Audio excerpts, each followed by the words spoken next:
গুৱাহাটীৰ লখৰাৰ ভাৰত পেট্ৰল পাম্পত পেট্ৰলৰ সলনি পানীহে বিক্ৰী কৰি আছে। যোৱাকালিৰ পৰা ইণ্টাৰনেটত খুবেই এটা ভিডিঅ' ভাইৰেল হৈ আছে আৰু ভিডিঅ'টো হৈছে যে গুৱাহাটীৰ লখৰাৰ ভাৰত পেট্ৰল পাম্পৰ এটা ল'ৰাই বটলত পেট্ৰল ভৰাই চাইছিল যে কিমান পাৰ্চেণ্ট পেট্ৰল থাকে আৰু ল'ৰাজনে পিছত যেতিয়া বটলৰ পেট্ৰল ভৰাই চালে আৰু তাতে দেখা পালে যে 90%ই পানী, 10%হে পেট্ৰল পোৱা দেখা গৈছে। ল'ৰাজনেও ভিডিঅ'টোত কি কৈছে আপোনালোকে এবাৰ চাই লওক। চাব পাৰি আছে এইটো মই ভাৰত পেট্ৰল পাম্পত আছো লখৰা ব্ৰিজৰ তলত জুডিঅ'ৰ ওচৰত যোনটো 90% আপোনাৰ পানী আছে আৰু এইখিনি পেট্ৰল আছে। গাড়ীখনত আহক মই গাড়ীখনত এটা বস্তু দেখাওঁ। গাড়ীখনত মই যেতিয়া চেক কৰিবৰ কাৰণে যাওঁ এইটো চব ইঞ্জিন চেক লাইট জ্বলি আছে। ষ্টেনৰ লাইটটো হৈ গ'ল ওপৰত, এইটো ইঞ্জিন চেক লাইট।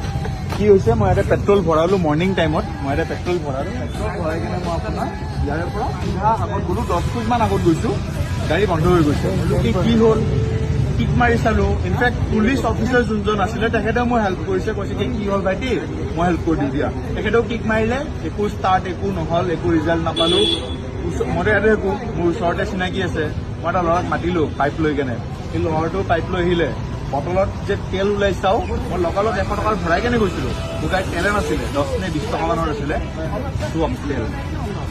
এইয়া 5 লিটাৰ ভৰাইছিল এখেতে, এখেতৰ তেল আৰু এইখিনি আগৰ হয় আৰু এইবিলাক গোটেই পানী আৰু এক্সট্ৰা মই এই 100, 200, 300 তেল ভৰাইছে। 90% পেট্ৰল নহয়, অকল পানী।